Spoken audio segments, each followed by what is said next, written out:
بسم اللہ الرحمن الرحیم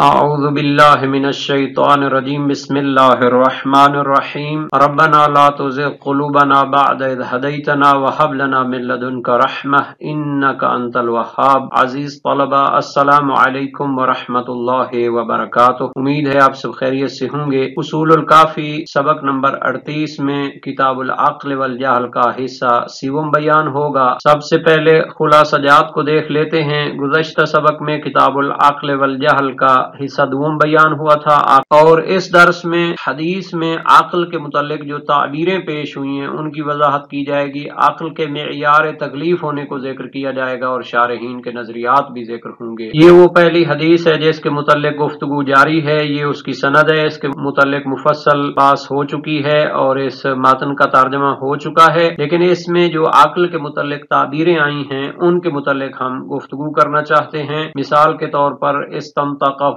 اقبل فاقبل، ادبر فادبر، تو ان کے بارے میں وضاحت کی جائے گی۔ گزشتہ سبق میں ہم نے عقل کے اصطلاحی اطلاقات اور معانی بیان کیے تھے، ان کو یہاں پر ایک مرتبہ پھر دیکھ لیتے ہیں۔ خصوصاً ان میں جو چوتھا معنی ہے، اس کے جو مراحل ہیں ان کے بارے میں بھی ہم وضاحت کر دیتے ہیں۔ عقل کے مراتب کے جو نام ہیں ان کی ہم یہاں پہ وضاحت کرنا چاہتے ہیں۔ عقل حیولانی یعنی عقل بالقوہ، جب کوئی بچہ پیدا ہوتا ہے ابھی اس کو کچھ بھی معلومات نہیں ہوتی، لیکن اس کے اندر عقل بالقوہ ہوتی ہے، ادراک کرنے کی طاقت موجود ہوتی ہے، تو اس کو عقل حیولانی کہتے ہیں۔ عقل بالملکہ یعنی بدیہیات کو درک کرنا، تو یہ دوسرا سٹیپ ہوتا ہے جس میں بدیہیات انسان کو درک ہو جاتی ہیں، تو اس کو عقل بالملکہ سے تعبیر کرتے ہیں۔ عقل بالفعل یعنی بدیہیات کے ذریعے مجہول مسائل کا علم حاصل کرنا، یہ اس کا تیسرا سٹیپ ہے۔ اور عقل مستفاد یعنی عقل کی تمام قابل فہم اشیاء کے متعلق معلومات حاصل کرنا،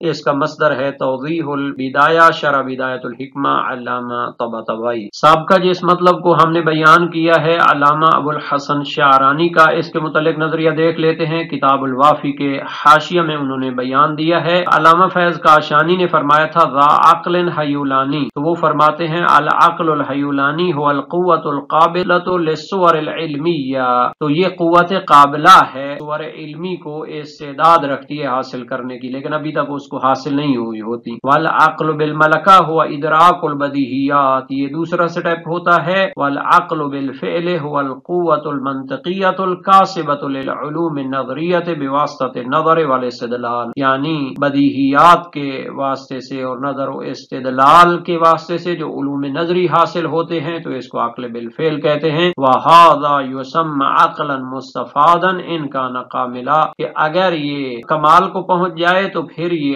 عقل مستفاد کہلاتی ہے۔ الوافی فیض کاشانی صفحہ 53 اور جلد 1 کے حاشیہ میں ان کا بیان موجود ہے۔ حدیث میں عقل کے متعلق جو تعبیریں موجود ہیں ان کو دیکھ لیتے ہیں۔ ایک تعبیر ہے استنطاق و قوت گویائی دینا، اور دوسرا ہے اقبال و ادبار، اور تیسرا ہے خطاب الہی و کمال عقل۔ تو یہ تعبیریں ہیں جن کے بارے میں بحث کرنے کی ضرورت ہے۔ ان تعبیروں کے متعلق ہم علامہ فیض کاشانی کا نظریہ دیکھیں گے۔ ان کی کتاب الوافی جلد اول میں یہ بیان موجود ہے۔ فرمایا استنطقہ یعنی جعلہ ذا نطق و کلام، یعنی اللہ تعالی نے اسے کلام اور نطق کرنے والا قرار دیا۔ یلیق بذالک المقام لیسیر اہلا لذالک، لیکن یہاں پر جو اس کو کلام عطا کرنا ہے یہ اس کے مقام و مرتبہ کے مطابق ہے، تاکہ وہ اہل خطاب بنے، یعنی اللہ تعالیٰ اس سے خطاب کر سکے۔ او طلب منہ النطق، یا اس سے نطق کو طلب کیا،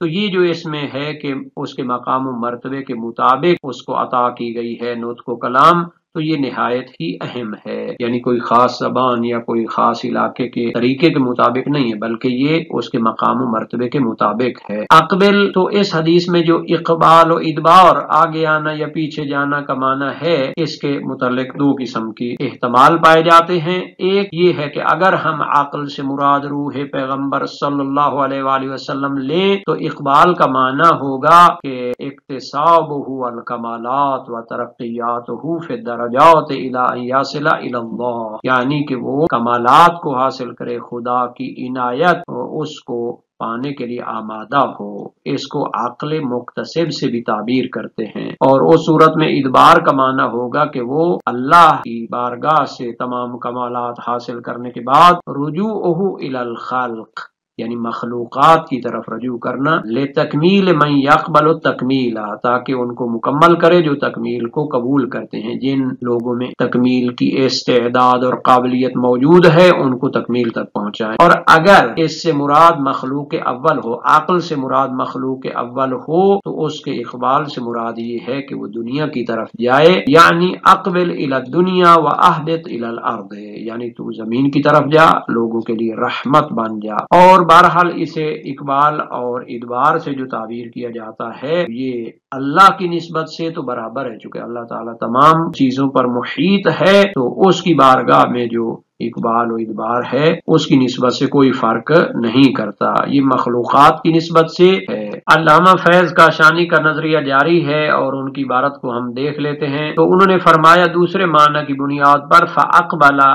فَنَزَلَ إِلَى هَذَا الْعَالَمَ فَأَفَاضَ النُّفُوسَ الْفَلَكِيَّةَ بِإِذْنِ رَبِّهِ ثُمَّ الطَّبَائِعَ ثُمَّ الصُّوَرَ ثُمَّ الْمَوَادَ فَظَهَرَ فِي حَقِيقَةِ كُلٍّ مِّنْهَا وَفَعَلَ فِعْلَهَا فَصَارَ كَثْرَةً وَأَعْدَادًا وَتَكَثَّرَ اشخاصا و افرادا، یعنی عقل جو کہ روحانی مخلوق ہے وہ اس عالم اور کائنات کی طرف نازل ہوئی اور اپنے رب کے اذن سے نفوس فلکیہ کا فیض جاری کیا، طبیعتیں پھر صوریں پھر مواد، تو ہر ایک میں وہ اس کی حقیقت میں ظاہر ہوئی اور اس نے اپنا فعل انجام دیا، اور اسی سے کثرت اور اعداد اور اشخاص و افراد میں کثرت ظاہر ہوتی ہے۔ ثم قال له ادبر ارجع الى ربک فادبر فاجاب داعی ربہ وتوجہ الی جناب قدسہ، تو اس معنی کی بنیاد پر اقبال سے مراد اس عقل روحانی مخلوق کا اس کائنات میں آنا ہے، اور جو اس کے ذمے اللہ تعالی نے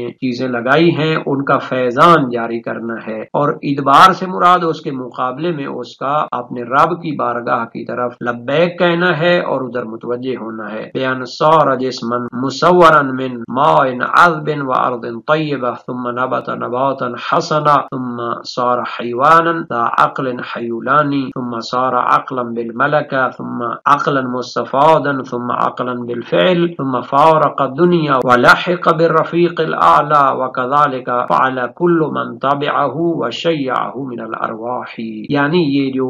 عقل تھی اللہ کے اذن سے اس کائنات میں آئی اور اس نے اللہ کے حکم کے مطابق مختلف مدارج اور مراحل سے گزرنا ہے، تو جب اس کو اللہ تعالی نے اپنی بارگاہ میں بلایا تو یہ اس طرف جانے والی ہے۔ سب سے پہلے یہ جسم مصور ہے، یعنی پاک و پاکیزہ پانی اور پاک و پاکیزہ مٹی سے بنائی گئی، ایک جسم کی صورت میں آئی، اور پھر اس نے بہترین نشو و نما حاصل کی، پھر یہ عقل حیولانی ہوئی، عقل بالقوہ جس کو تعبیر کرتے ہیں، یعنی اس کے اندر معلومات اور معارف کو حاصل کرنے کی قوت موجود ہے، پھر یہ عقل بالملکہ ہوئی، پھر عقل مستفاد کے مرحلے اور کمال کے مرحلے تک پہنچی، ثم عقل بالفعل، اور پھر ان مراحل سے گزر کر اپنے رب کی بارگاہ کی طرف دنیا کو چھوڑ دیا، اور اسی طرح جو بھی اس کی پیروی کریں گے تو پھر وہ بھی انہی مدارج سے گزر کر کمال کو پہنچیں گے۔ تو اس کا حوالہ ہے، اچھا اس عبارت کا ہے کہ جو بھی عقل کی پیروی کریں گے، اس نورانی عقل کی پیروی کریں گے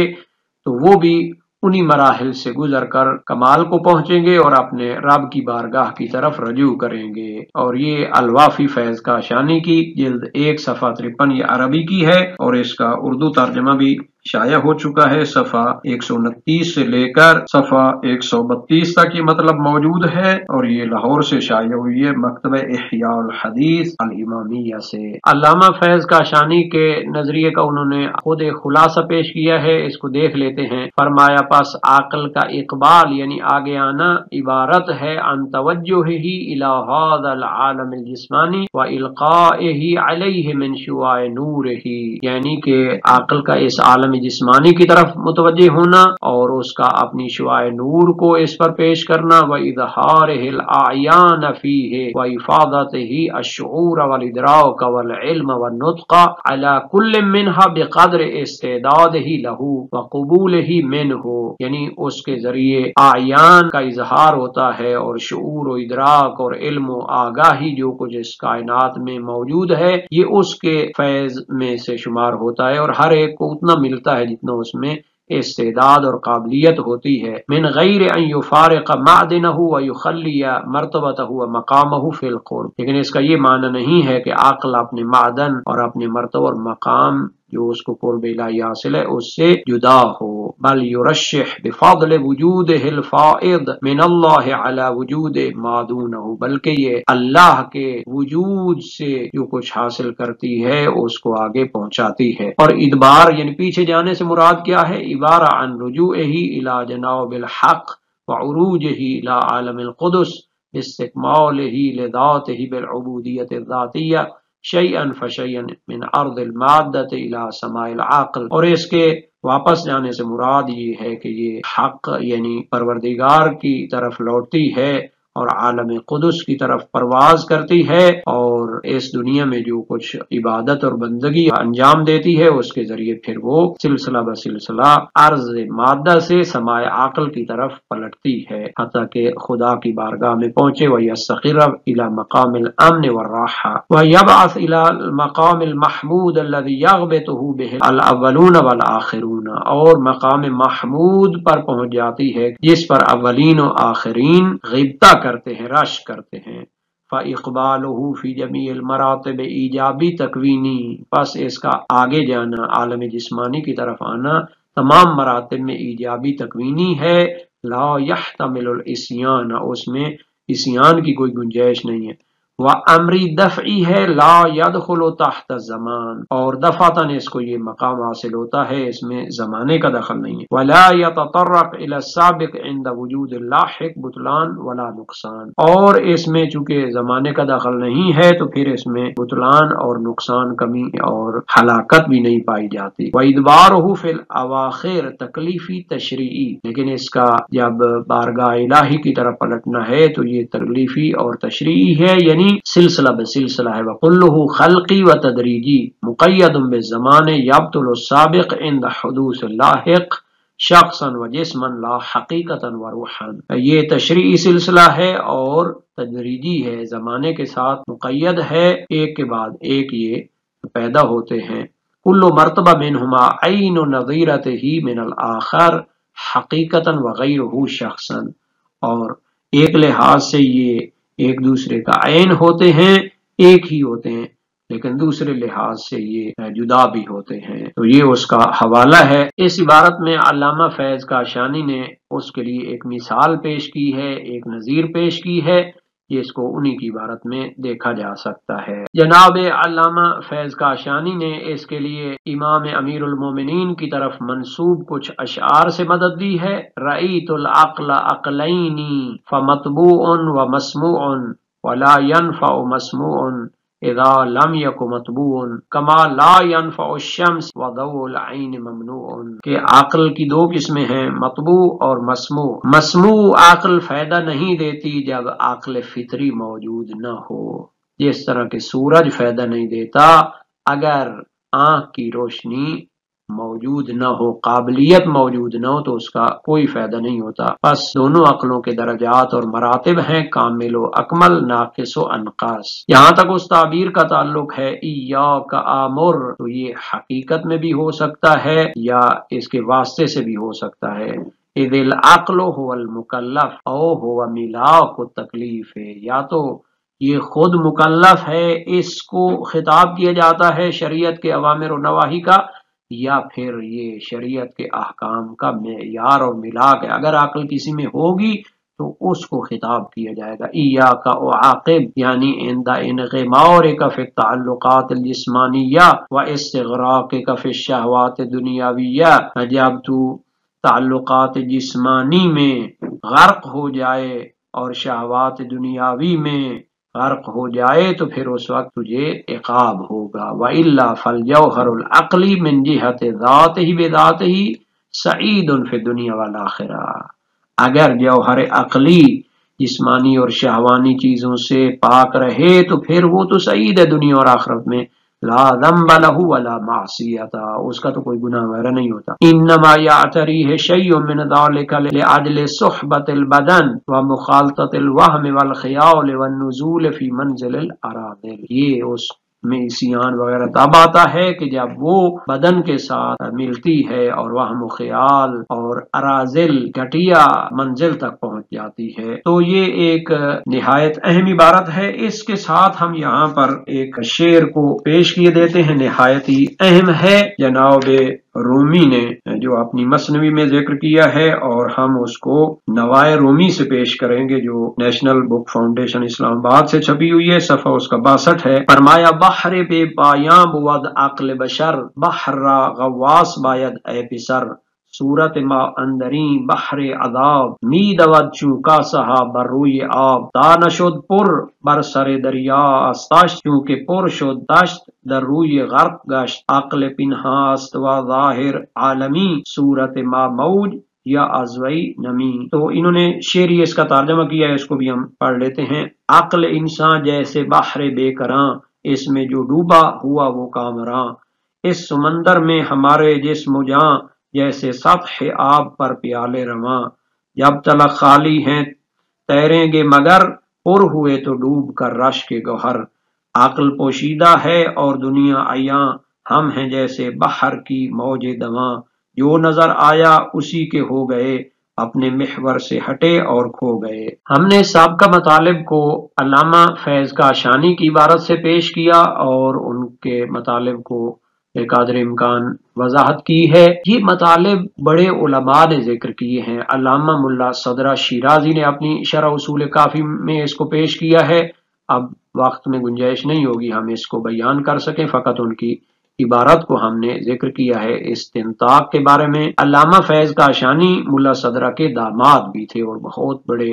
اہل علم تھے، انہوں نے 25 جلدوں میں الوافی لکھی ہے اور باقی ان کی بہت ساری کتابیں ہیں، اور یہ علامہ ملا صدرہ کی عبارت کا تتمہ ہے جو ایاک آمر و ایاک انہا و ایاک عاقب و ایاک اثیب کے متعلق ہے، اس کو بھی سابقہ مطلب میں ہم نے بیان کر دیا ہے۔ اس عبارت کے متعلق دیگر شارحین کا نظریہ بھی ہم اشارتاً پیش کر دیتے ہیں۔ اصول کافی کی شرح جو ملا صالح مازندرانی نے لکھی، اس میں بھی یہ مطلب موجود ہے تفصیل کے ساتھ۔ خود مرآت العقول میں علامہ محمد باقر مجلسی نے اس کو تفصیل کے ساتھ بیان کیا ہے۔ علامہ مجلسی کی دوسری کتاب بحار الانوار میں بھی اس کی تفصیل موجود ہے، اور اس کا جو اردو ترجمہ ہے ابھی جدید ہی شائع ہوا ہے، پہلے بھی ایک ترجمہ حیدرآباد دکن سے شائع ہوا تھا، اس کا نسخہ میں نہیں ملا،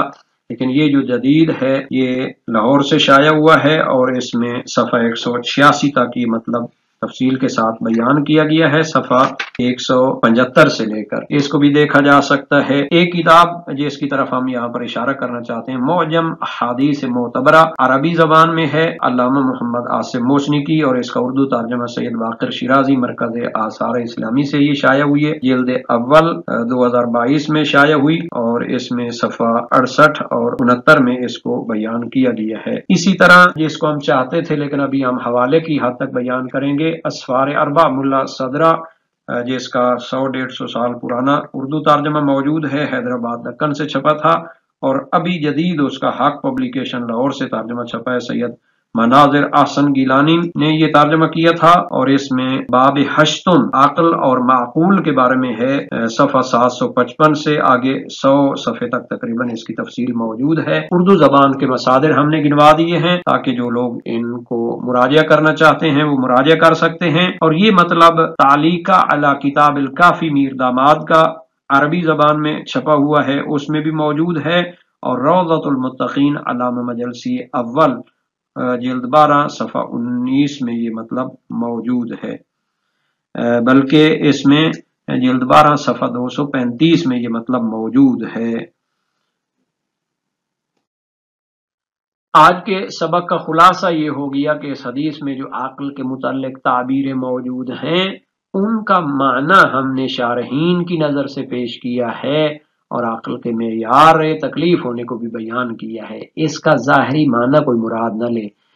یعنی اقوال و ادبار کا اور اس کے عقل کے گویا ہونے کا کوئی مادی معنی مراد نہیں ہوتا، بلکہ اس کا ایک عقل کے مرتبہ کے مناسب معنی مراد ہوتا ہے، جس کو ہم نے تفصیل کے ساتھ ذکر کر دیا ہے۔ آج کے سبق کے متعلق کچھ تمرینی سوالات بھی دیکھ لیتے ہیں۔